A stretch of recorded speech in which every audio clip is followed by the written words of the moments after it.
Hey ho, it's me, it's Readlistic MTG. Um, I Today I got a deck list for you. It's my own creation. It's a Sultai Reanimator. Um, the main reason I built this is I saw the spoilers from Rivals, and immediately I saw the Journey to Eternity. I thought I have to build a deck around this card. And So I tried some versions, and I tested it with friends, and now I think I have in my opinion, the best Sultai list for a reanimator deck, and I'm going to show it to you. So maybe you also can have fun with it, like I had on Friday at the FNM, where I had 3 wins and 1 lose, but only because I had a screw and a flood. In the first game, a screw, and in the second, a flood, and it wasn't really funny. So let's jump right into it. We have the. I'll begin with the creatures. The creatures consists out of some mana dorks, some card selection, and of course the big creatures we want to reanimate, like Nezahal, Razaketh, Setalpa, and Galta. These are our four main creatures we want to reanimate. Setalpa only one of, because we don't play white and we have no chance to hard cast it. But with the other three, we can just hard cast it. Like Nezahal, Rathaket, and Galta. Um, but our main goal is to reanimate them with Liliana or the Journey to Eternity, like I said. The small creatures are 3 Channel Initiates for some mana. So we have a little bit of ramp. So the best thing that can happen is to play Liliana at turn 4 and reanimate big a big creature like Galta, and in turn 5 we hit them with a 12 trample in the face. The second creature is a Champion of Wits, a 2 Champion of Wits.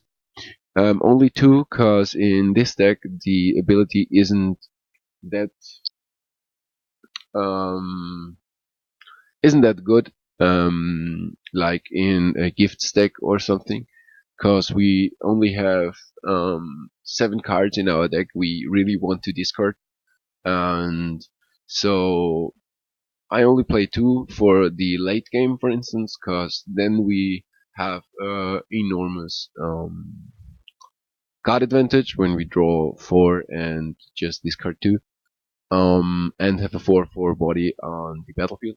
So just 2 of them, because I don't like them very much in this deck, but I can't play without them.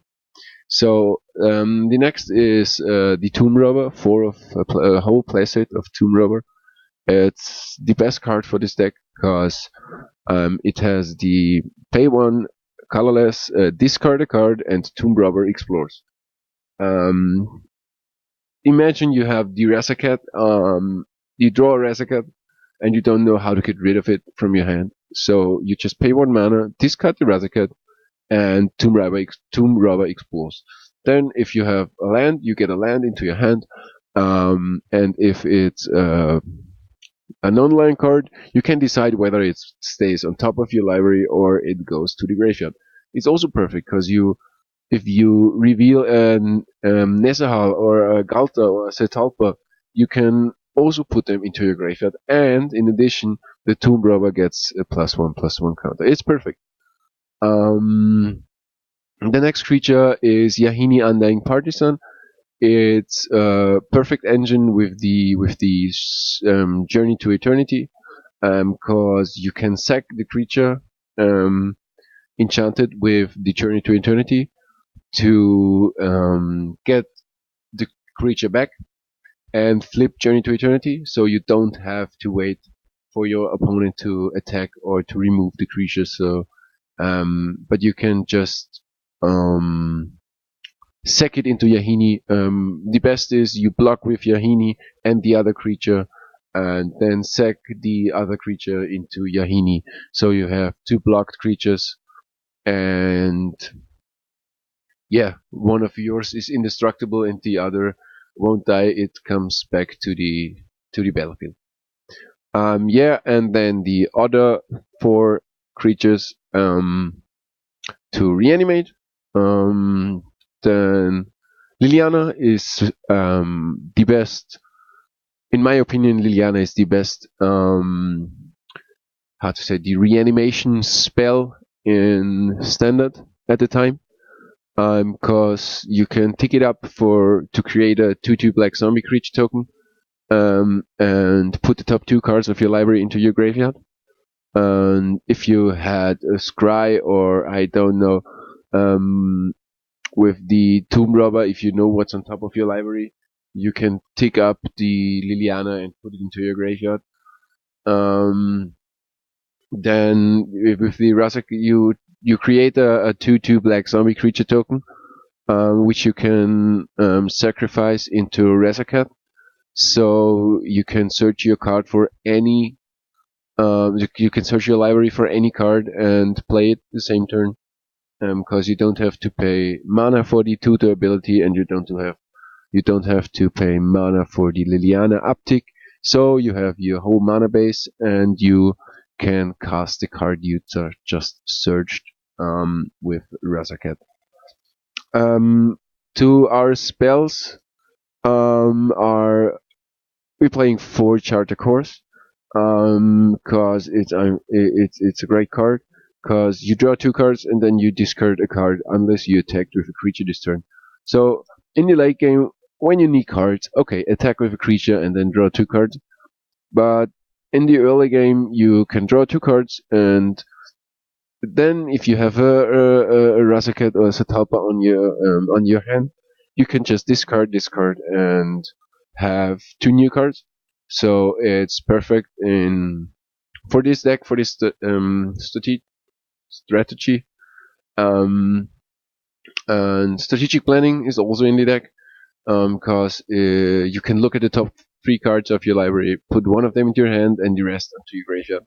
So you get to see 3 cards. You can choose the one that fits perfect in your current plan, and the rest, you can put the rest onto your graveyard, and this is ideal for this deck. Then some removal, 3 walk the plank for any creature that's not indestructible or a merfolk.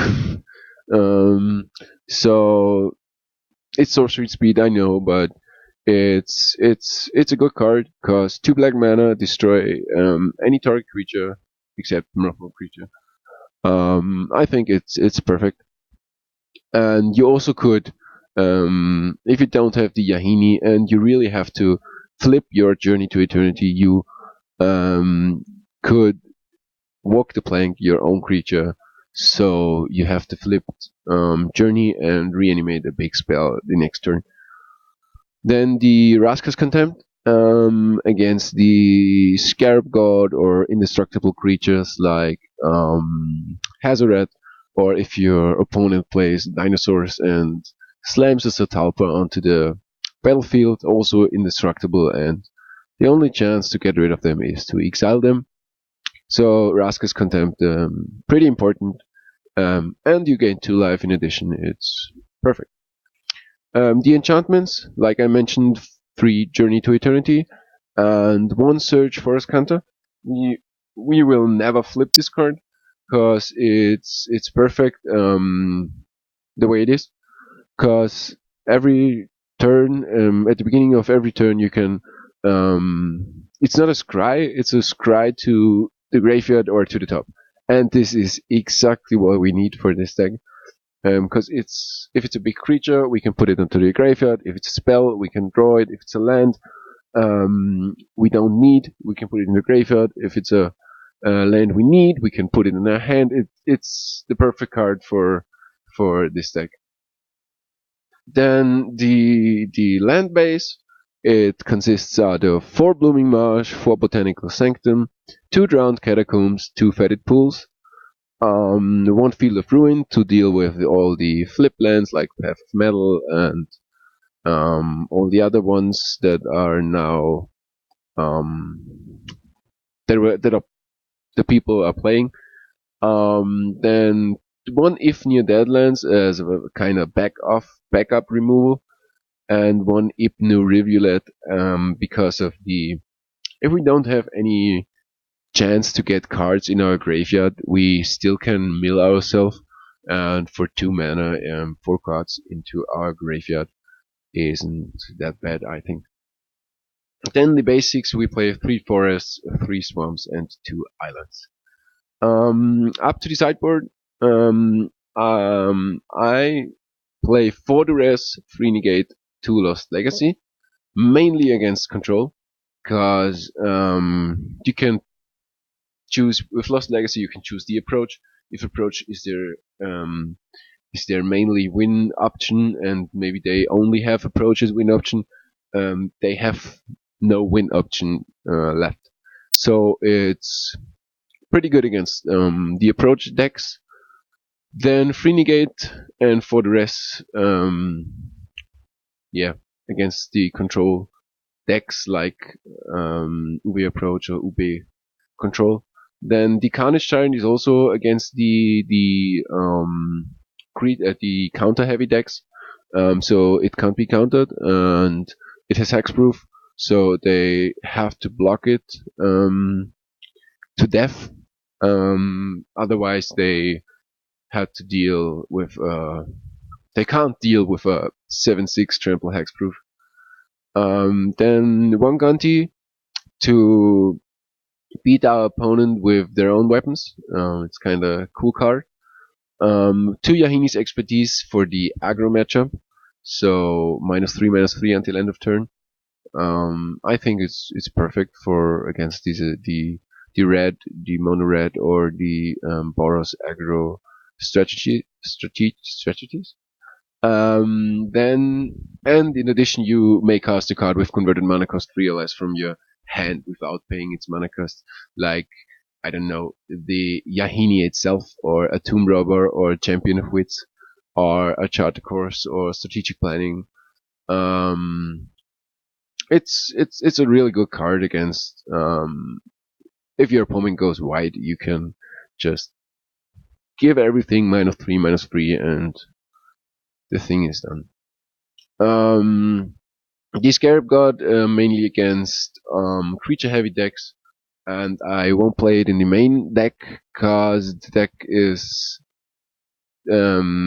for reanimating the big threats like the 8/8 Razorcat, and I don't want to bring it back as a 4/4 because I'll play it because it's a 8/8 flying trample, and I think the Scarab God is good against creature heavy decks, like I said, to get back the creatures from our opponents.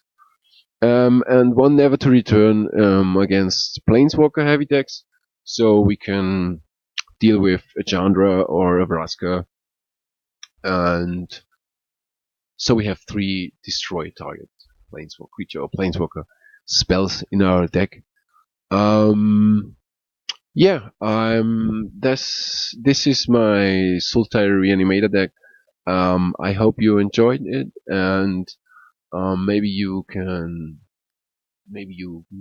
want to buy it for your own, or just leave a comment or a like if you like the deck, or if you have any suggestions or improvements, feel free to comment. And yeah, thanks for watching.